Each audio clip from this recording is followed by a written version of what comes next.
जय हिंद दोस्तों, भारतीय के इस खास प्रोग्राम में आपका स्वागत है।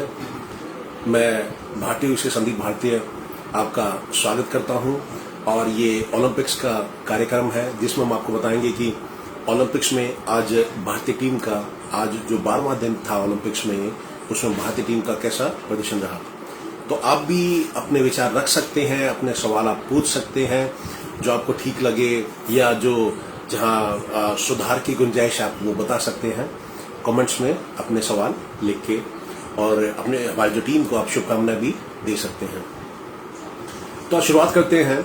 आज जो दिन रहा भारतीय टीम का, जो अलग अलग मुकाबले थे, तो इतना बढ़िया आज दिन नहीं रहा और ज़्यादातर जो सभी खेलों में निराशा आज हाथ लगी। और जो इंडियन फैन होंगे तो कहीं ना कहीं उनको निराशा हुई होगी, क्योंकि कई सारे मुकाबले थे, उसमें काफ़ी उम्मीदें थी और कहीं ना कहीं आज हम जीत नहीं पाए किसी भी मुकाबले में, तो उससे थोड़ी निराशा तो बिल्कुल होगी। लेकिन कल काफ़ी सारे मुकाबले हैं और हमें मेडल की बिल्कुल उम्मीद है। आज हॉकी टीम का मैं आपको बताऊंगा कि जो भारतीय हॉकी टीम थी, सेमीफाइनल में बेल्जियम से उनका मुकाबला था, तो उनसे 5-2 से हार गई हॉकी टीम, जो पुरुष हॉकी टीम है। और रेसलर सोनम मलिक वो मंगोलिया की पहलवान से हार गई। और तेजिंदर पाल सिंह टूर शॉर्टपट में ये आज इनको हार मिली और फाइनल के लिए नहीं क्वालिफाई कर पाए। और अनु रानी डिस्कस थ्रो में अगर हम बात करें तो भारतीय अनु रानी है, जो यूपी मेरठ से आती हैं, तो उन्होंने भी प्रयास करा डिस्कस थ्रो में। तो उसमें या जेवलिन में था उनका, जिसमें भाला फेंकने वाला जो कंपटीशन होता है हमारा, ये जेवलिन थ्रो इसे कहते हैं। तो इसमें तो उन्होंने प्रयास किया, लेकिन सफलता उन्हें भी नहीं मिल पाई। तो आज का दिन कुछ खास नहीं रहा, मैं ये आपको कहना चाहूँगा। और शुरुआत करते हैं पहले हॉकी से। हॉकी में भारत का कैसा दिन रहा। हॉकी से काफ़ी उम्मीदें थी। सेमीफाइनल में पहुंची थी टीम पहली बार 49 साल में, 1972 में। इससे पहले सेमीफाइनल में पहुंची थी पुरुष हॉकी टीम और काफ़ी उम्मीद थी और सब गोल्ड की इंतज़ार कर रहे थे। लेकिन मैं आपको कहना चाहता हूँ कि इतना आसान नहीं होता ये चीज़ें। पहले हमने ग्रेट ब्रिटेन को हराया था हमने क्वार्टर फाइनल में, उससे पहले भी हम 5 में से 4 मुकाबले जीते थे, तो काफ़ी अच्छा खेले। लेकिन बेल्जियम वर्ल्ड क्लास टीम है और टॉप की टीम है, नंबर 1 टीम है। और पता था हमें कि मुकाबला काफ़ी कठिन होगा, तो उसमें वो 5-2 से जीत गए और भारत की को 5-2 से हार मिली। कोशिश हमारे खिलाड़ियों ने बहुत करी। जो पहला हाफ मैं कहूँगा कि हमने डोमिनेट किया, जो 4 आप हिस्से होते हैं 15-15 मिनट के, तो पहला हिस्सा हमारे नाम था जिसमें हमने 2-1 से हम आगे थे। आगे फिर हम पिछड़ते चले गए उसके बाद, और वो फिर कहीं ना कहीं नुकसान हुआ टीम को। और पहले ही हमने जो गलती क्या हुई कि पहले ही 2 मिनट के अंदर हम बेल्जियम ने हमारा गोल कर दिया था, उससे शायद थोड़ा प्रेशर आया। लेकिन हमारे खिलाड़ियों ने ज़बरदस्त वापसी करी और 15 मिनट के अंदर ही 2 गोल हमने दाग दिए बेल्जियम की। तो 2-1 से हम आगे थे पहले हाफ में, और दूसरे हाफ में 1 गोल उन्होंने करा तो 2-2 की बराबरी हो गई थी। तीसरे में भी 2-2 की बराबरी थी। जो अंतिम था जिसमें उम्मीद थी कि जैसे टीम गोल करेगी, तो उसमें वो लगातार उन्होंने 3 गोल कर दिए और इस हिसाब से 5-2 से जीत गई जो बेल्जियम की हॉकी टीम थी। और निराशा काफ़ी हुई। मैं झूठ नहीं बोलूँगा कि ये कहूँगा कि बिल्कुल ही हमें तो ये खेल का पार्ट है, बिल्कुल खेल का ऐसा होता है, सब कुछ होता है। लेकिन निराशा होती है कि कहीं ना कहीं अगर मैं ये सोचता हूँ, अगर हम यहाँ जीत जाते, अगर हम यहाँ गोल्ड या सिल्वर ले जाते, तो उससे बड़ा फर्क पड़ने वाला था। जो आजकल की जो युवा पीढ़ी है जो हॉकी को भूल चुकी है, जिस देश में हॉकी के जादूगर ध्यानचंद पैदा हुए हैं, तो और राष्ट्रीय खेल हमारा हॉकी है, तो हॉकी को वो कहीं ना कहीं वो वैल्यू हम लोग नहीं देते, जो मुझे बुरा लगता है, जिससे इसलिए मुझे पीड़ा होती है। अगर आप क्रिकेट को, मैं ये नहीं कह रहा कि आप ना देखो क्रिकेट, आप क्रिकेट भी देखो, आप सारे खेल देखो, लेकिन सभी खेलों को बराबर की अहमियत दो, ये मेरा मेरा मानना है। और कहीं ना कहीं अगर यहाँ गोल्ड हमारी टीम ले जाती तो पूरा जो काफ़ी लोग प्रेरित होते और लोग आते, स्पॉन्सर्स और ज़्यादा मिलते, इसलिए मुझे निराशा हुई। पर लेकिन अभी 5 अगस्त को जर्मनी के साथ हमारा मैच है। उधर जो दूसरे सेमीफाइनल में ऑस्ट्रेलिया और जर्मनी का मैच हुआ तो ऑस्ट्रेलिया वहाँ जीत गई और जर्मनी को हराया उन्होंने। तो जर्मनी और ऑस्ट्रेलिया और बेल्जियम का फाइनल होगा और इंडिया की जो भारतीय टीम है उसका और जर्मनी का ब्रॉन्ज मेडल के लिए मैच होगा। तो कहीं ना कहीं अगर ये जीतना बहुत ज़रूरी है भारतीय टीम को। मैं मानता हूँ कि बहुत ही बढ़िया परफॉर्मेंस करा है और लोग देखने भी लगे हों कि लोगों का रुझान बढ़ा है, लेकिन कहीं ना कहीं मेडल तो आ जाएगा तभी बात बनेगी। तो मेडल लाना चाहिए 5 तारीख को। मैं ये सोचता हूँ कि मेडल आना चाहिए, तभी हॉकी का जो हमारा सबसे शानदार खेल है उसको वो अहमियत मिलेगी जो उसे मिलनी चाहिए, जिसमें हमने 11 मेडल जीते ओलंपिक में आज तक। 8 गोल्ड मेडल जीते हमने, 2 सिल्वर और 1 ब्रॉन्ज मेडल हमने जीता है। तो उसको कहीं ना कहीं जब वो जो वैल्यू नहीं मिलती तो पीड़ा होती है। तो उम्मीद करते हैं भारतीय टीम 5 तारीख को जीतेगी, पूरे देश की उनके साथ शुभकामनाएं हैं और ब्रॉन्ज मेडल भारत के लिए लेके आएंगे। और तो आज बेल्जियम से जो मुकाबला था, मैंने जैसे आपको बताया कि पहले ही दूसरे मिनट में ही पेनल्टी कॉर्नर बहुत सारे आज़म ने दिए बेल्जियम को। तो लॉक लुईपर्ट ने एक गोल करके 1-0 से बढ़त दिला दी। उसके बाद मैच के 7वें मिनट पे हरमनप्रीत सिंह ने बहुत ही शानदार गोल किया और 1-1 से बराबरी हमारी हो गई थी। उसके बाद मनदीप सिंह ने 8वें मिनट में पहला गोल 7वें मिनट में हुआ, फिर 8वें मिनट में हमने गोल कर दिया और टीम इंडिया को 2-1 से बढ़त दिला दी। उस टाइम लग रहा था कि भाई अब हम जीत गए हैं और फाइनल के लिए पहुंच जाएंगे अगर ये मेंटेन रहा तो 8वें मिनट में ये हाल था। लेकिन तो पहला जो 15 मिनट खत्म हुए तो 2-1 से हम आगे थे। लेकिन जब पहले क्वार्टर खेल समाप्त हुआ तो भारत 2-1 से आगे था। उसके बाद जो दूसरा क्वार्टर था खेल के 19वें मिनट में अलेक्जेंडर हेंड्रिक्स, तो ये जो पेनल्टी लेने के लिए जो स्पेशलिस्ट है, आज कल वर्ल्ड के नंबर 1 है अलेक्जेंडर हेंड्रिक्स, इन्होंने गोल किया पेनल्टी शूटआउट से और बेल्जियम को 2-2 से बराबरी दिलाई। और तो जब जो दूसरा हाफ टाइम था, मतलब आधा घंटा हो गया था खेल को, तो 2-2 से बराबरी पे थे। तो अलेक्जेंडर हेंड्रिक्स ने बहुत ही शानदार गोल किया। उसका तीसरे क्वार्टर में दोनों टीमों की तरफ से गोल करने की कोशिश तो करी गई, लेकिन ज़्यादा रिस्क नहीं लिया दोनों टीमों ने, ना पेनल्टी शूटआउट भी उसमें नहीं हुए, तो वो उसमें किसी को सफलता नहीं मिली। आखिरी जो 15 मिनट बचे उसमें फिर गोलों की भरमार होगी, क्योंकि टीम ने सोचा कि भारतीय टीम ने सोचा हो कि हम गोल करेंगे। उस चक्कर में कहीं ना कहीं डिफेंस में कमी लगी और पेनल्टी शूटआउट जो पेनल्टी हमने बहुत सारी दी। तो 49वें मिनट में बेल्जियम के पेनल्टी कॉर्नर मिला जिसमें हेंड्रिक्स ने फिर से एक गोल कर दिया और 3-2 से बढ़त दिलाई बेल्जियम को। 49वें मिनट में गोल हुआ तो हमें लगा कि अभी 3-2 से पीछे हैं तो हम एक गोल करके बराबरी कर सकते हैं, और अगर कुछ बराबर भी रहे तो शूटआउट में हम जाएगा मुकाबला। तो उसके बाद लेकिन 49वें मिनट के बाद केवल 4 मिनट बाद 53 मिनट के बाद हेंड्रिक्स ने फिर से गोल कर दिया और 4-2 से बढ़त बना ली। और सिर्फ उस टाइम खेल में 7-8 मिनट रह गए थे। उस टाइम फिर हमें पता चल गया था कि अब थोड़ा मुश्किल, इतना आसान नहीं हो पाएगा 3 गोल करना, मतलब आपको 2 तो बराबरी के लिए करने पड़ेंगे, आप 4-2 से पीछे थे, और 1 आपको जीतने के लिए करना पड़ेगा।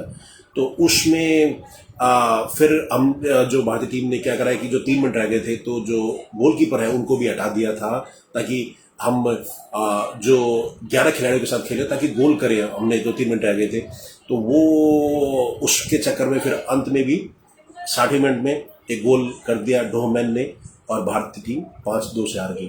तो मुकाबला इतना, आप जैसे 5-2 स्कोर लाइन देख रहे हैं, ऐसा नहीं था। टीम बिल्कुल टक्कर दे रही थी। आखिरी के 15 मिनट में कहीं ना कहीं हमने मौका खो दिया और उस चक्कर में जो टीम है वो हार गई और 5-2 से हमारी टीम हारी और कहीं ना कहीं काफ़ी निराशा हुई लोगों को।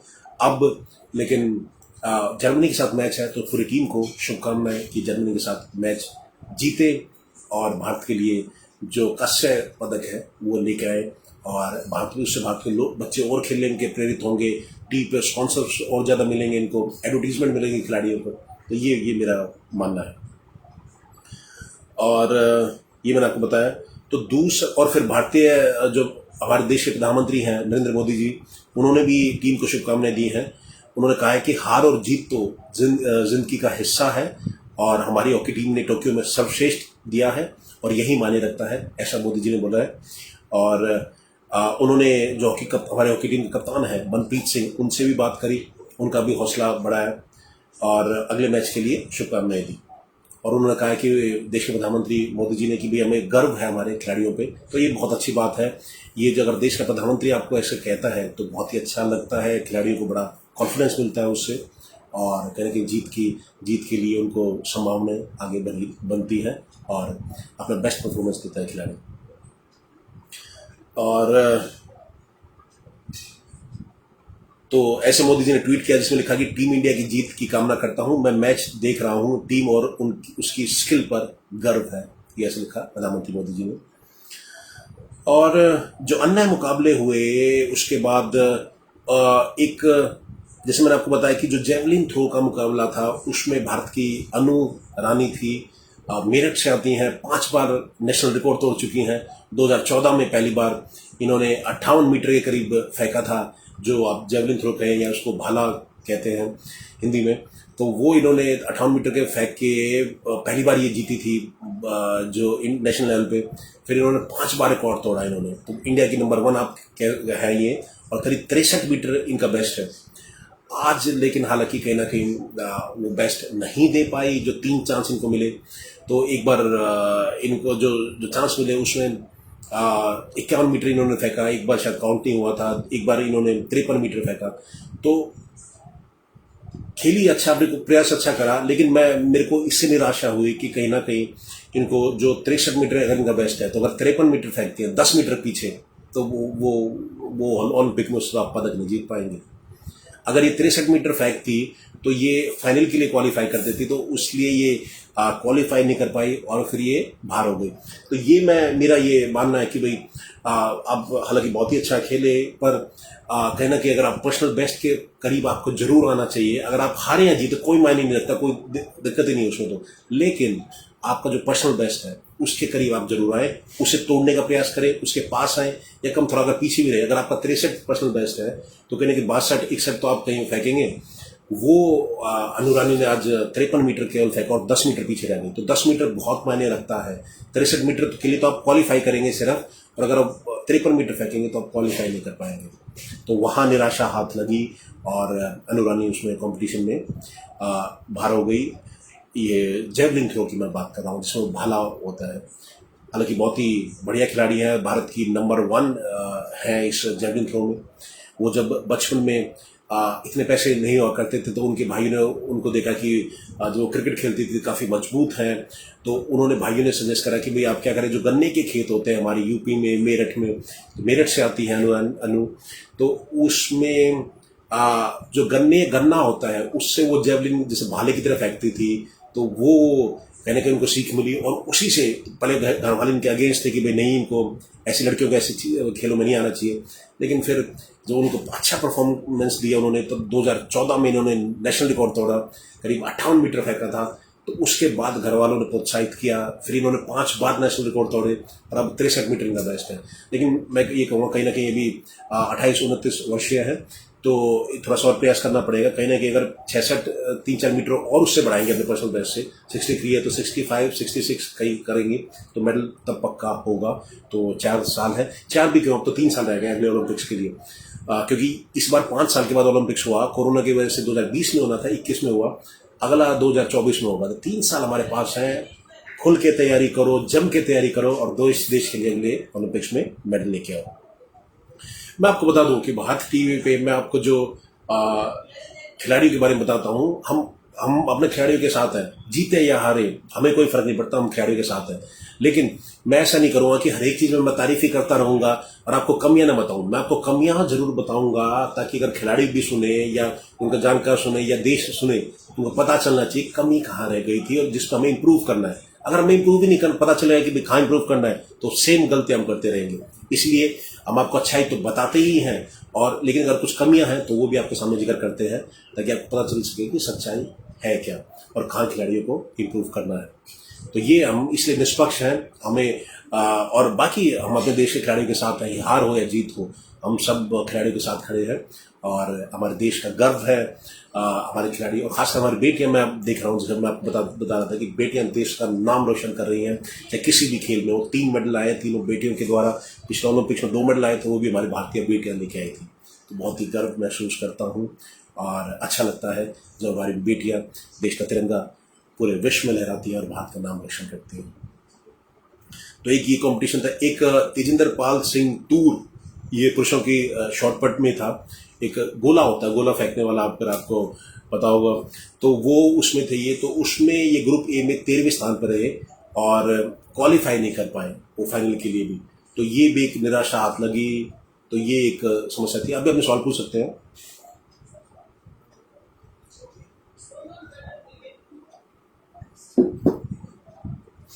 तो इनको जो अपना पर्सनल बेस्ट था उससे भी इन्होंने 2 मीटर पीछे फेंका। तो अगर इनका कहीं शायद 22 मीटर इनका पर्सनल बेस्ट है जो उसमें, तो इन्होंने 19 के करीब इन्होंने फेंका। तो 2-3 मीटर इन्होंने पीछे फेंका। 21 इनका बेस्ट है शायद और 19 मीटर इन्होंने फेंका। वो समस्या है। तो अगर आप 2 मीटर पीछे फेंकेंगे अपने पर्सनल बेस्ट से भी, तो अपना पर्सनल बेस्ट तो अगर आप खिलाड़ी के हाथ में है। आप ये मानिए सर, लोग कह देते हैं कि सिस्टम की गलती है और ये कमियां रह गई, वो कमियां रह गई, लेकिन पर्सनल जो बेस्ट आपने बनाया है तो उसको तो आप कवर कर ही सकते हैं या उससे थोड़ा बहुत तो पीछे आप रहेंगे।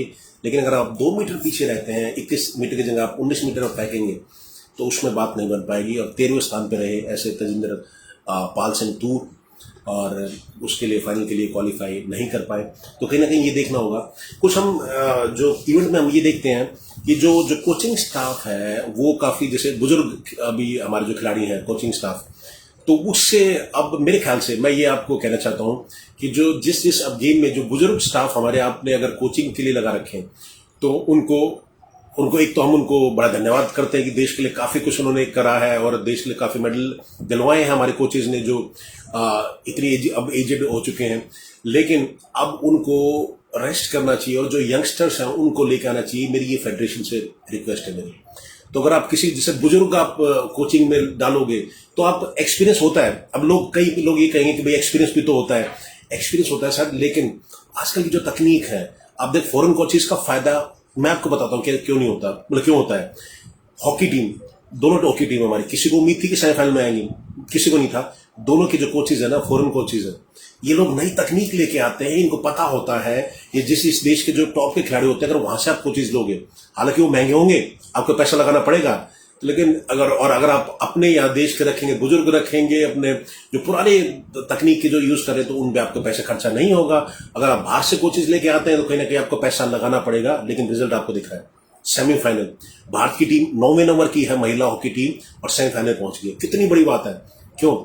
कोचेज का फर्क पड़ता है सर, तकनीक का फर्क पड़ता है। ये लोग जो खुद चैंपियन थे, ये कोचेज ऐसे हैं, ये जो खुद खेल चुके हैं और इस लेवल पे खेल चुके हैं, मेडल लेके आए अपने कंट्री के लिए, तो इनको पता होता है कि क्या तकनीक वो खिलाड़ी यूज करेगा। वो बेल्जियम का जैसे हमारा मुकाबला था, अगर जैसे कोच, मैं आपको उदाहरण के तौर पे कह रहा हूँ कि अगर वहां के कोच हम लेते हैं स्पेन के, बेल्जियम के, तो ये लोगों को पता है कि हमारे देश के लोग कैसे खेलते हैं, तो उससे हमें काफी कुछ सीखने को मिलता है। यूरोपियन स्टाइल की हॉकी कैसे होती है, या अन्य गेम, कोई भी अन्य गेम हो तो कैसे होते हैं। तो ये मेरा मानना है कि भाई जो कोचेज हैं उनको बदलना चाहिए, और जो आप फॉरेन की जिस कंट्री में जो बेस्ट है, तो वहां से हम कोचेज लेके आओ, उनको पैसा आप दो। पैसा ये डालना पड़ेगा सरकार को, नहीं तो मेडल नहीं मिलेंगे सर। आप 2-3 मेडल हर ओलंपिक में लेके आप खुश रहना, और दूसरे देश का कोई भला नहीं होने वाला। हमारी युवा पीढ़ी स्पोर्ट्स के प्रति उनको प्रेरणा नहीं मिलेगी, वो आगे नहीं आएंगे। इसलिए कोचेज डालो, रिजल्ट निकालो, रिजल्ट निकलेंगे तभी लोग उसके लिए प्रेरित होंगे। अगर हम हॉकी के लिए लोग जा रहे हैं, क्यों जा रहे हैं? क्योंकि सेमीफाइनल में पहुंची है। अगर यही हॉकी टीम अपने ग्रुप के मैचेज में बाहर हो जाती तो कौन पूछता हॉकी को? तो ये मेरा मानना है कि कहने कि अगर आप किसी स्पोर्ट्स में जब तक वो खिलाड़ी प्रदर्शन करके नहीं दिखाएंगे, कुछ करके नहीं दिखाएंगे, लोग प्रेरित बिल्कुल नहीं होंगे। और वो प्रदर्शन कैसे करेंगे? जब आपके पास लेटेस्ट टेक्नोलॉजी होगी, जो अभी जो तकनीक चल रही है जो अलग अलग खेलों में, वो अगर आपके पास होगी तभी आप जीत पाएंगे। तो ये एक मेरा छोटा सा निवेदन है कि अब हम कई खिलाड़ियों में देखते हैं, आपने भी देखा होगा कि कई सारे जो खेलों में बुजुर्ग कोचेज वो हमारे हैं। अब आप एक बात बताइए, वो 75-75, 80 साल के हो गए, आप ये खुद अपने दिल पे हाथ रख के बताइए कि वो कितना हेल्प कर पाएंगे खिलाड़ियों को, क्योंकि आजकल की तकनीक चेंज हो गई भाई। अब ये 20 साल का समय पहले नहीं था। आजकल हर एक चीज आप लैपटॉप पे, जो नए जो कोचेज होते हैं वो लैपटॉप पे आपका डेटा निकाल सकते हैं, एनालिसिस कर सकते हैं हर एक चीज का। ये लोग कैसे कर पाएंगे? ये नहीं मेरा मानना है। कुछ लोग शायद इसके खिलाफ होंगे, अगर उनको बुरा लगा हो तो मैं उनसे माफी चाहूंगा, लेकिन ये सच्चाई है सर। अगर आपको मेडल चाहिए तो कहीं ना कहीं आपको अच्छे कोचेज लाने पड़ेंगे, पैसे दे के बाहर से कोचेज लाने पड़ेंगे, तभी आपको मेडल मिलेंगे। नहीं तो फिर 2-3 मेडल आप लेके उसी में खुश रहिएगा। क्या कह सकता हूँ इस मामले में। और तो ये जो तेजिंदर पाल सिंह तूर हैं, तो मैंने जैसे आपको बताया 13वें स्थान पे रहे और कंपटीशन से बाहर हो गए। और फिर मैच आया, जो मैंने आपको जेवलिन थ्रो को बता दिया कि अनु रानी थी, वो हार गई थी, वो बाहर हो गई थी। और जो फिर रेसलर सोनम मलिक, जो सोनम मलिक हैं, वो आई थी कुश्ती में। तो उनका मंगोलिया की खिलाड़ी से मैच था, तो उसमें उनको कहीं ना कहीं हार मिली। तो 62 किलोग्राम का ही मैच था, जो कैटेगरी होता है 62 किलोग्राम वाली, उसका मैच था ये। और उसमें इन्होंने हार का सामना करना पड़ा। और मंगोलिया की पहलवान बोलोतिया, तो उनके साथ इनका मैच था। काफी बढ़िया मैच चल रहा था उसमें। अब मैंने जैसा आपको बताया कि बहुत कुछ किस्मत पे भी डिपेंड होता है। जो ऐसे मैचेस होते हैं ओलंपिक्स में, आपका स्किल तो सब कुछ है सर, आपकी मेहनत भी सब कुछ है, लेकिन भाई साहब कहीं ना कहीं आपको किस्मत भी चाहिए। ये जो मैच था, हम 6 मिनट का मैच होता है कुश्ती का, 3 मिनट एक बार मिलते हैं, फिर 30 सेकंड का गैप मिलता है, फिर से 3 मिनट मिलते हैं। तो 6 मिनट में से 5.5 मिनट तक हम आगे थे। 2-0 से लीड कर रही थी ये भारत की बेटी सोनम जो इस मैच में सोनम मलिक। लेकिन जो अंतिम 30 सेकंड रहेगा, होता क्या है कि जो सोनम ने 2 पॉइंट ले लिए पहले। 1 पॉइंट, अगर आप रिंग से दूसरे खिलाड़ी को बाहर निकाल दें तो आपको 1 पॉइंट मिलता है। ऐसे करके सोनम ने 2 पॉइंट लिए, एक बार 2 बार रिंग से बाहर निकाला मंगोलिया के खिलाड़ी को। लेकिन हुआ क्या कि 5.5 मिनट तक तो हम 2-0 से आगे थे। 5.5 मिनट जब 30 सेकंड रह गए, 40 सेकंड रह गए, तो ये मंगोलिया की खिलाड़ी ने एक दाव लगाया। उसमें जैसे सोनम को उन्होंने गिराया तो 2 पॉइंट मिल गए उनको। तो हुआ क्या कि लीड जो 2-2 से बराबरी हो गई और मैच टाई हो गया। तो कई लोगों ने कहा भी ये तो मैच टाई हो गया, तो अब इसका फैसला कैसे किया जाए। तो उसमें रूल क्या होता है कि अगर ऐसी सिचुएशन में होता है, जो मैच टाई होता है, तो अंतिम पॉइंट जिस खिलाड़ी ने लिया होता है, तो अंतिम जिसने खिलाड़ी ने जो पॉइंट लिया होगा और ज्यादा पॉइंट लिए होंगे, जैसे मंगोलिया खिलाड़ी ने 2 पॉइंट लिए थे अंतिम 30 सेकंड में, तो वो विनर घोषित होगा। तो हालांकि हम 2-2 की बराबरी पे थे। सोनम मलिक ने बहुत ही बढ़िया कुश्ती करी, हम मैच के 90% हिस्से तक हम आगे थे। अंत में गलती हो गई और किस्मत भी हमारी ऐसी रही कि 2 पॉइंट हमारे हाथ से निकल गए और 2-2 की बराबरी होने के बावजूद भी हम बाहर हो गए, क्योंकि आखिरी के 2 पॉइंट मंगोलिया के खिलाड़ी ने लिए थे। उससे बड़ी निराशा हुई। और उसमें एक ऑप्शन और होता है कि अगर आपका खिलाड़ी फाइनल में पहुंच जाए, आपका ओपोनेंट है, तो आपको फिर से एक मुकाबला, मतलब आपको चांस मिलता है। आपको 3 कुश्ती लड़नी होती हैं, तीनों आपको जीतनी होंगी, फिर आपको ब्रॉन्ज मेडल मिलता है। तो उसमें भी हमारी किस्मत नहीं रही, क्योंकि ये जो मंगोलिया की खिलाड़ी थी, ये आगे जाके फाइनल में पहुंच ही नहीं पाई और ये बाहर हो गई। इसलिए सोनम मलिक का भी सफर ओलंपिक का खत्म हो गया इस इवेंट में। अगर वो फाइनल पहुंच जाती मंगोलिया वाली, तो सोनम मलिक को एक चांस मिलता, 3 कुश्तियां उनकी लगातार होती और तीनों को उनको जीतना पड़ता और ब्रॉन्ज मेडल भारत को मिल जाता। ऐसे ही मैं आपको बता दूं, ये जो सुशील कुमार को 2008 में ब्रॉन्ज मिला था, तो ऐसे ही मिला था उनको। वो पहले राउंड में आ गए थे, लेकिन ओपोनेंट फाइनल में पहुंच गया था और फिर उनको 3 कुश्ती मिली, उसमें जीते और ब्रॉन्ज लेके आए। और योगेश्वर दत्त को भी, अगर मेरे को याद ठीक मैं आपको बता रहा हूँ, तो 2012 में जो ब्रॉन्ज लेके आए थे, तो वो भी ऐसे ही लेके आए थे। रैपेशाज एक क्या कहते हैं, इसको प्रोसेस होता है एक तरह से रैपेशाज का। तो उसमें आपको ये ऑप्शन मिलता है कि जैसे दूसरे खिलाड़ी को अगर आपका ओपोनेंट फाइनल पहुंच जाए, तो आपको 3 आपको चांस मिलेंगे, तीनों को जीतना होगा और आपको ब्रॉन्ज मेडल मिल जाएगा। उसमें कहीं ना कहीं हमारी किस्मत ठीक नहीं रही और फिर से हम सोनम मलिक को, जो भारत की बेटी है, वो बाहर हो गई। तो निराशा आज काफ़ी हाथ लगी। और हॉकी में हमारे 5-2 से बेल्जियम से, और अनु रानी जो डिस्कस थ्रो था, जेवलिन थ्रो, उसमें हारी अनु रानी। आज अपना पर्सनल बेस्ट नहीं दे पाई। तजिंदर पाल सिंह तूर ये शॉर्टकट में हारे। और तो ऐसे कुश्ती में सोनम मलिक हारी आज। तो दिन आज भारत के नाम नहीं रहा कहीं ना कहीं। और निराशा तो होती है। अब कई लोग कह देते हैं भाई कि अपना बेस्ट करा, खिलाड़ियों ने नहीं मेडल मिल पाए। लेकिन अगर आप फैन हैं, आपको पता है कि भाई यहाँ में मेडल मिल सकता था, या हमें हमें क्या कहते हैं अपना पर्सनल, तो मेरा मेरा निवेदन ये है कि केवल जो खिलाड़ियों को ये सोचना चाहिए कि अपना पर्सनल बेस्ट आप जरूर दो, चाहे आप हारो या जीतो कोई दिक्कत मायने नहीं रखता। लेकिन अगर आप पर्सनल बेस्ट से भी बहुत पीछे रहते हो तो फिर चिंता का विषय है। तो वो कहीं ना कहीं सवाल उठाने वाली बात है। और अमित बंसल जी, आपका नमस्कार। तो आप बंसल जी कह रहे कल होगा दंगल, कल ये दंगल बता रहे हैं, तो कल आप किसकी बात कर रहे हैं बंसल जी? एक तो जो हॉकी का मैच है भारतीय टीम का, और फिर और काफी सारे खिलाड़ी आ रहे हैं। तो मैं आपकी भी राय जानना चाहूंगा बंसल जी। शैलेंद्र अवस्थी जी को भी नमस्कार।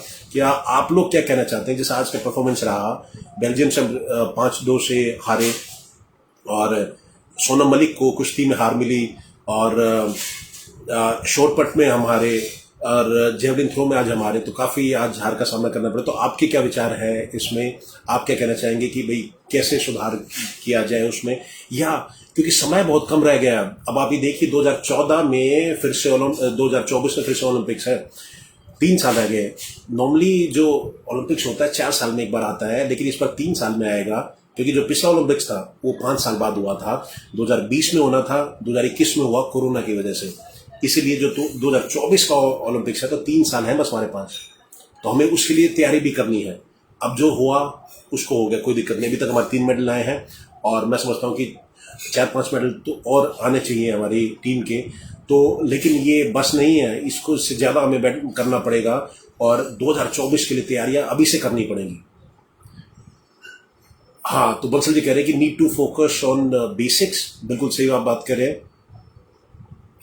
हाँ, तो ये इनका जो राय है, ये कह रहे हैं कि भाई यहाँ लोग खेल को ना नौकरी के लिए चूज करते हैं कि भाई नौकरी, सरकारी नौकरी मिल जाती है। कहीं ना कहीं बिल्कुल इनकी बात जायज है।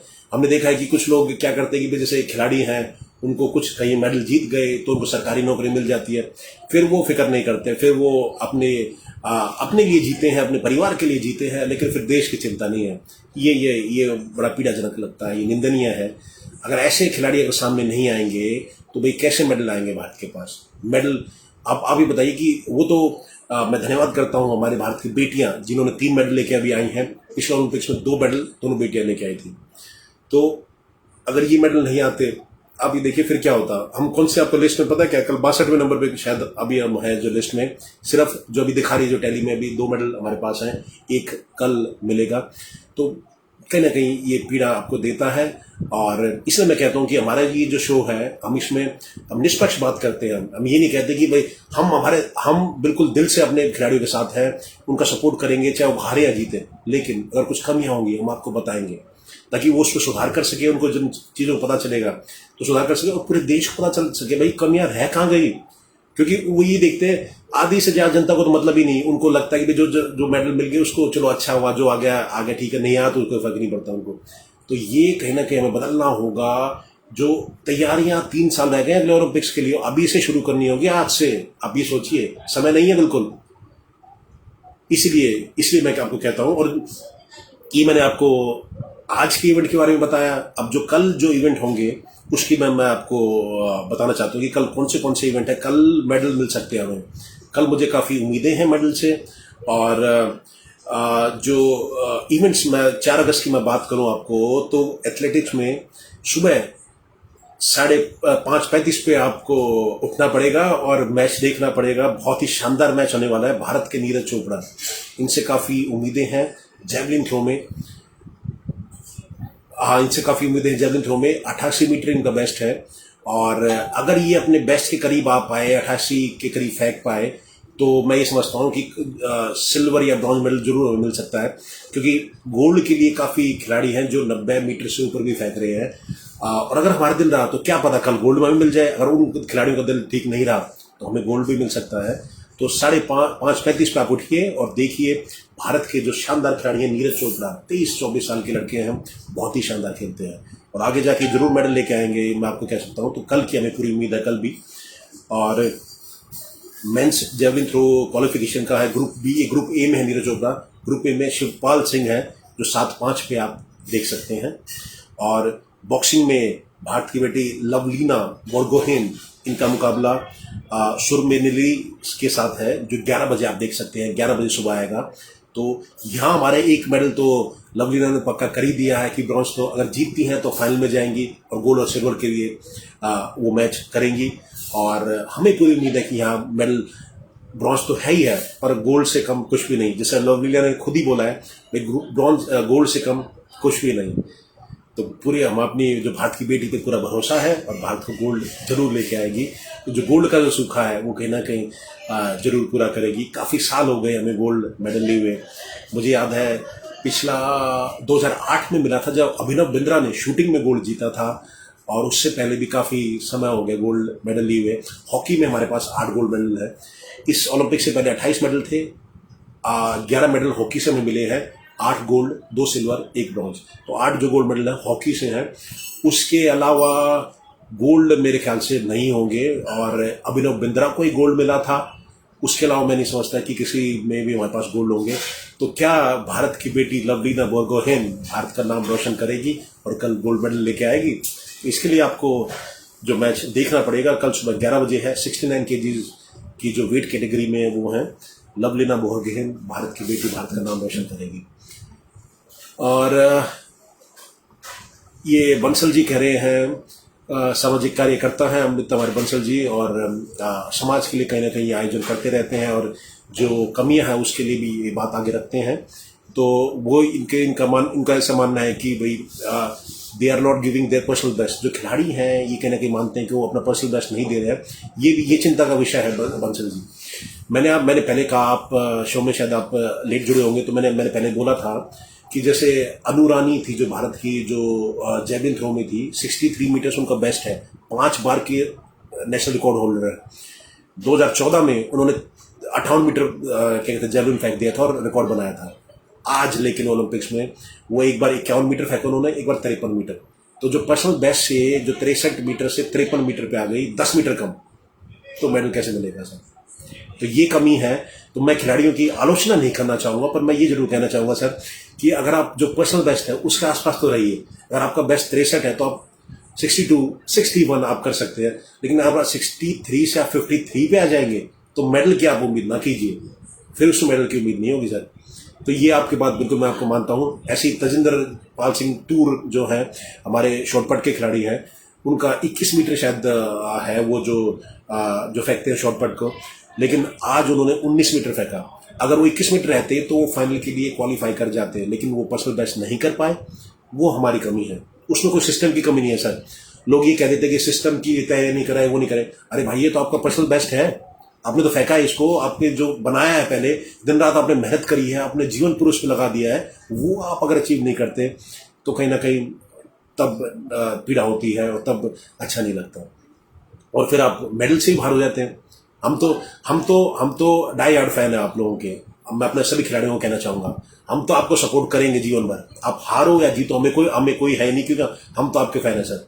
लेकिन अगर आप मेडल लेके आएंगे तो आपका फायदा है। आप अपने लिए मेडल नहीं लेके आ रहे हैं, ये देश के बच्चों के लिए, युवाओं के लिए मेडल लेके आ रहे हैं, वो आपको देख के आएंगे स्पोर्ट्स में। अगर आप मेडल नहीं जीतेंगे उन्हें कोई भी नहीं आएगा, उनको फर्क पड़ता है उनको। तो आप लाखों करोड़ों लोगों के लिए प्रेरणा स्रोत बने। 138 करोड़ भारतीय हैं, तो उनके अगर आप मेडल लेके आते हैं तो आप उनके लिए प्रेरणा बन सकते हैं, और वो भी आपके साथ ही स्पोर्ट्स में आएंगे और भारत का नाम रोशन करेंगे। ये मैं कहना चाहूँगा। तो बहुत ही आपने बढ़िया पॉइंट रखा है अमित बंसल जी। इसलिए मैं कहता हूँ कि भारत की भी एक निष्पक्ष चैनल है, हम जो कमियां होंगी आपको वही बताएंगे, और बाकी हम अपने खिलाड़ी के साथ तो है ही। हमें अपने खिलाड़ी से कोई दिक्कत नहीं, हम उनको तो सपोर्ट करेंगे ही जीवन भर, चाहे हारे या जीते। हम तो फिक्स है सर, आपके फैन हैं, लेकिन कमियां जो जैसे आपने बताई ये जरूर बताना चाहेंगे, ताकि अगर आप सुन रहे हो तो आप इनको इम्प्रूव करें और अपना फायदा करें, हमारे देश का फायदा करें, और हमारे राष्ट्रीय ध्वज पूरे विश्व में लहराए। तो ये जैवलिन थ्रो में उम्मीदें हैं नीरज चोपड़ा से। मुझे 5:35 पे मैच है, अब देखिएगा। बॉक्सिंग में भारतीय बेटी लवलीना बोरगोहेन फाइनल में आ जाएंगी अगर कल जीतती हैं और गोल्ड मेडल लेके आएंगी, बिल्कुल इनका मानना है, पूरा देश इनके साथ है। गोल्फ का फिर मैच है, गोल्फ का अदिति अशोक जो भारतीय नंबर 1 खिलाड़ी है, तो 5:55 पे मैच है, आप वो देखिएगा। और दीक्षा डागर ये 7:39 पे इनका मैच है। गोल्फ की मैं बात करूं तो 2 खिलाड़ी हैं, अदिति अशोक, दीक्षा डागर। अदिति अशोक का 5:55 पे मैच है, दीक्षा डागर का 7:39 पे मैच है, जो आप जरूर देखिएगा गोल्फ का। अब अगर आप में से इसे मेडल के लिए पूछेंगे तो मैं आपको स्पष्ट कहता हूं कि मेडल में आप इसमें उम्मीद ना कीजिए, लेकिन वही फिर मैं जैसे बंसल जी ने बताया था कि भाई आप पर्सनल बेस्ट कीजिए, जम के खेलिए, किसी की चिंता मत कीजिए, अपना पर्सनल बेस्ट कीजिए, सब लोग खुश रहेंगे। हम पूरा सपोर्ट आपके साथ है, हमें कोई परेशानी नहीं, पर आप पर्सनल बेस्ट जरूर दीजिए। बाकी मेडल में गोल्फ में मैं नहीं समझता इस बार हमें मिल पाएगा, लेकिन अगर आप खिलाड़ी में पर्सनल बेस्ट देता है तो बहुत बढ़िया रहेगा। हॉकी का मैच है, हमारी जो बेटियां हैं अर्जेंटीना के साथ मैच होगा, सेमीफाइनल 3:30 बजे है दोपहर को। तो आप अपनी जो चाय है अपने साथ रखिएगा और जो आनंद लीजिएगा मैच का और सपोर्ट कीजिएगा, चेयर अप करिएगा हमारी जो बेटियां हैं उनको, ताकि वो देश के लिए मेडल लेके आए। बहुत ही शानदार खेला उन्होंने, ऑस्ट्रेलिया को हरा दिया, जो टॉप की टीम है, जो 3 बार गोल्ड मेडलिस्ट है ओलंपिक्स में। अगर वो उनको हरा सकते हैं तो वो कुछ भी कर सकते हैं, किसी भी टीम को हरा सकते हैं। तो ये बड़ी चुनौती नहीं रहेगी अर्जेंटीना। हालांकि अर्जेंटीना बहुत ही बढ़िया टीम है और शायद 3-4 बार मेडल भी ये लेके आ चुकी है, लेकिन अगर आप ऑस्ट्रेलिया को आपने हराया है तो आप किसी भी टीम को हरा सकते हैं, बिल्कुल मेरा ऐसा मानना है। और अगर अच्छा रहा तो कल भी भारत जीतेगी और फाइनल में प्रवेश करेगी और वहां से गोल्ड जीत के देश का नाम रोशन करेगी। और मैं आपको बता दूं, शायद आपको पता नहीं होगा कि जो महिला टीम है वो 12 में से 9वें नंबर पे आती है। 9वें नंबर से की टीम, अगर आप ऑस्ट्रेलिया की जो नंबर 2 टीम थी उसको आप हराते हैं 1-0 से ओलंपिक्स में, बहुत ही शानदार बात है। तो ये बड़ा अच्छा मैच था जो हमारी जो बेटियों ने खेला, जो बेटियां जीत के आई। तो कल का मैच पे नजरें रखिएगा, 3:30 पे मैच है अर्जेंटीना के साथ, उनको हरा के हम फाइनल में जाने वाले हैं। और फिर कुश्ती के मुकाबले कल है काफी, जो कुश्ती शुरू हो गई है, जो अंतिम जो एक तरह से भारत के लिए की जहाँ अंतिम चुनौती होगी कुश्ती में, उसके अलावा तो ज्यादातर हमारे जो कंपटीशन खत्म हो चुके हैं।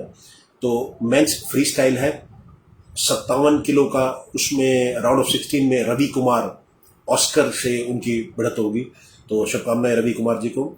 और मैन फिर जो कल ही फिर क्वार्टर फाइनल है रवि कुमार का, अगर जीतते हैं तो, और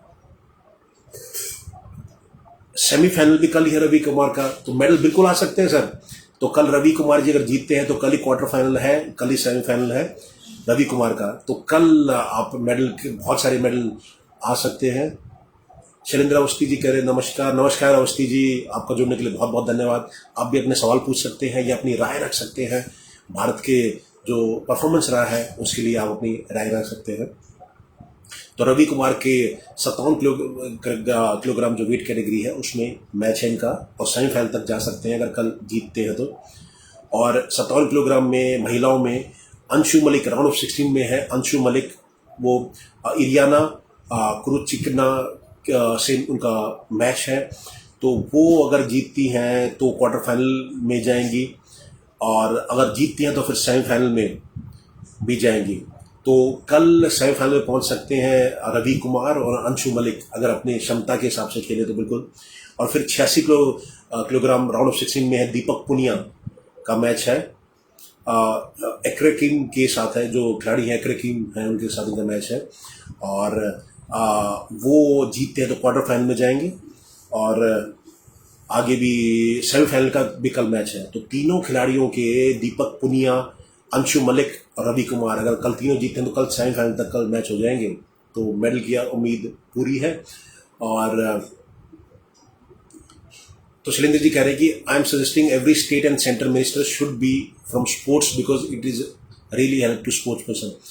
बिल्कुल सही बात आपने कही, बहुत ही बढ़िया बात की शैलेंद्र जी ने। शैलेंद्र जी कह रहे हैं कि भाई हर एक जो स्टेट की जो मिनिस्टर है, जो सेंटर मिनिस्टर है, जो स्पोर्ट्स का जो खेल मंत्रालय है वो किसी स्पोर्ट्स पर्सन के हाथ में होना चाहिए। अब यहाँ क्या होता है, लोग अपने सिफारिश से लगा देते हैं, उनको पता ही नहीं स्पोर्ट्स में ऐसा क्या होता है, तो वो क्या आपको स्पोर्ट्स के लिए बताएंगे, कैसे आपको प्रेरित करेंगे। तो बहुत ही अच्छी बात इन्होंने कही है कि भाई सेंट्रल गवर्नमेंट में भी और स्टेट गवर्नमेंट में भी जो ऑलरेडी जो एथलीट रह चुके हैं, जो भारत का नेतृत्व कर चुके हैं अलग अलग खेलों में इंटरनेशनल लेवल पे, उनमें से ही स्पोर्ट्स का स्पोर्ट्स मिनिस्टर होना चाहिए, कि उनको जानकारी है, उनको पता है कैसे कैसे कैसे कोचेस को कैसे चूज करना है और क्या फैसिलिटी देनी है, कितना पैसा उसमें लगाना है, तो वो सब आइडिया देंगे। अगर वैसे नहीं तो आप तो जो ज्ञान देने वाले तो बहुत होते हैं सर, आपने देखा ही होगा फेसबुक पे ट्विटर पे और इंस्टाग्राम पे, व्हाट्सएप ग्रुप में ज्ञान तो सबके पास है। भारत में ये चीज तो सब फ्री मिलती है कि आप ज्ञान कितना भी दे लीजिए, आप कितना किसी से जाके ले लीजिए। लेकिन भाई ऐसे हमें जो मिनिस्टर चाहिए जो ऑलरेडी स्पोर्ट्स में हो, उनको पता हो, उनको कि वो इस लेवल पे खेले हो, वो हो अगर स्पोर्ट्स मिनिस्टर रहेंगे तो भारत को मेडल और मिलेंगे। और अभी जो स्थिति है हमारी, जो 3 मेडल है, उससे काफी स्थिति सुधरेगी। तो ये बहुत अच्छा सुझाव है आपका शैलेंद्र अवस्थी जी, बहुत बढ़िया आपने बात रखी। स्टेडियम हमारे और होने चाहिए। अभी देखिए गिने चुने स्टेडियम है। अगर आप एक सजेशन और देना चाहते हैं कि every sector, every pocket should be sports club without fees, it will encourage our new generation. बहुत अच्छी बात करी इन्होंने। ये क्या कह रहे हैं कि भाई हर एक सेक्टर में, हर एक पॉकेट में भी स्पोर्ट्स क्लब होने चाहिए और फीस नहीं लेनी चाहिए, और तब हमारी नई जनरेशन खेलने के लिए बाहर आएगी और देश का नाम रोशन करेगी। और अवस्थी जी मैं तो कह रहा हूँ कि शुरू में तो अगर आप फीस भी लेंगे तब भी लोग कराएंगे, लेकिन अगर आप फीस ना लेने की बात करें तो यहाँ तो वो फैसिलिटी है ही नहीं। अगर आप सुझाव बहुत अच्छा है, अगर ऐसा कर सके सरकार तो बहुत ही बढ़िया है। सरकार हम आपसे कहते हैं, हम सब निवेदन करते हैं, आप कीजिए। जो राज्य सरकार है आप वो कीजिए, जो स्टेट्स वाली जो सरकार है आप, एक राज्य सरकार है वो करिए, और जो केंद्रीय सरकार है आप वो भी करिए। हर एक सेक्टर में, हर एक पॉकेट में अगर आप फैसिलिटीज देते हैं स्पोर्ट्स की, फ्री ऑफ कॉस्ट देते हैं, तो बच्चे सामने आएंगे। नहीं तो फिर बच्चे अपना क्या कहते हैं, जैसे आजकल आप देखते हैं टीवी के आगे रहेंगे, मोबाइल के आगे रहेंगे, पबजी खेल रहे हैं, तो ये बच्चे खेलेंगे सर। फिर आप मेडल की अपेक्षा ना कीजिएगा। फिर आप सोचते हैं कि 15 दिन में, कि हम 17 दिन में, हम 17 दिन का मैच ओलंपिक देखेंगे और हमारे खिलाड़ी भरमार लगा देंगे मेडल की। कैसे लगाएंगे? आपने तैयारी करी पहले? 3 साल बाद अब ओलंपिक्स 2024 में, अभी हम क्या तैयारियां कर रहे हैं? आज से शुरू हो जाइए। और ऐसे जो सुझाव आपने बहुत बढ़िया दिया शैलेंद्र जी, ऐसे होना चाहिए, हर एक सेक्टर में होना चाहिए। अभी तो शुरू में तो, बल्कि अगर आप पॉकेट की बात करें, जैसे पॉकेट बहुत सारे हैं। जैसे मैं अगर आपको बात करूं, हम रोहिणी में रहते हैं, सेक्टर 24 में, यहाँ 28 पॉकेट है। तो हर एक में अगर सरकार से कहेंगे तो वो कहेंगे हर एक पॉकेट में हम नहीं भी कर पाए, तो भाई एक सेक्टर में एक तो करें। रोहिणी में जैसे 30 सेक्टर है, तो 30 में 30 स्पोर्ट्स क्लब हर एक सेक्टर में तो आप बनाओ, उस सेक्टर के लोग तो वहां जाएं। अगर आप ये सोचते हो कि भाई पूरे दिल्ली में ही 4-5 स्टेडियम आपने बना दिए तो उससे आप मेडल लेके आओगे, तो ये कहीं ना कहीं सर नहीं बन पाएगा इस बार। अभी बताइए दिल्ली में स्टेडियम कितने हैं?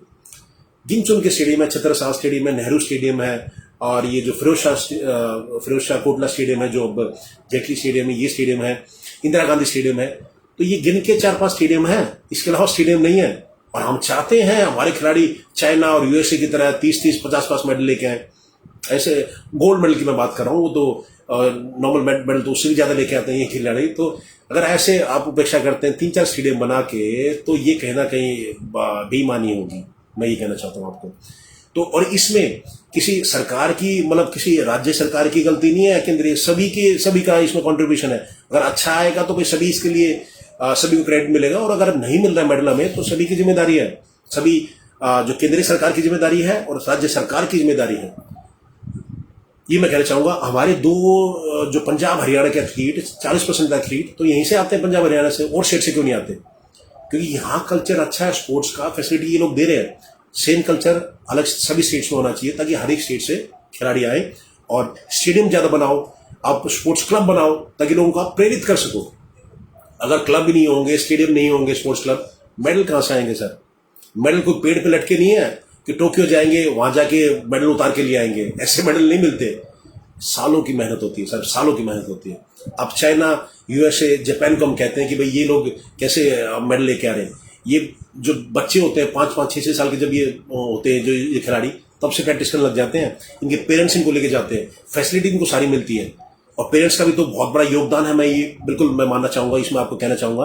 लेकिन सरकारों की बहुत बड़ा योगदान है उसमें। अगर हमारे यहाँ फैसिलिटी नहीं है, यहाँ से 30 किलोमीटर दूर छत्रसाल स्टेडियम है, अगर वहां बच्चों को कौन लेके जाएगा, आप ये बताइए। फिर वहां भी कुछ आपका जो फेडरेशन है वो कब्जा करे बैठे होते हैं अलग अलग स्टेडियमों पे, उन्हीं के आदमियों को आप लेते हैं। तो ये कहीं ना कहीं पीड़ाजनक है, और ये गलत लगता है। ट्रांसपेरेंसी होनी चाहिए हर एक सिस्टम में। और इसके लिए जो स्पोर्ट्स पर्सन जब तक नहीं आएंगे खेल मंत्रालय में, राज्य सरकार में भी और केंद्र सरकार में भी, तब तक कुछ नहीं कर सकते आप। और उनकी नीयत भी साफ होनी चाहिए। नाम के लिए नाम भरिए कि भाई सर स्पोर्ट्स पर्सन ले गया, जो अभी ओलंपिक से 2 दिन पहले आप शुभकामनाएं मान लो दे दो कि भाई भारत जीत के आएगा मेडल, वो जीत जाएगा। ऐसे नहीं होता सर। तैयारी करो। अभी मैं आपको बता रहा हूँ 2024 का ओलंपिक है, 3 साल लगे केवल, लगा दो तैयारी, अभी से शुरू हो जाओ। और 24 का आप नहीं कर सकते, 28 की कर लो, 2028 है, 7 साल है, उसकी तो करो।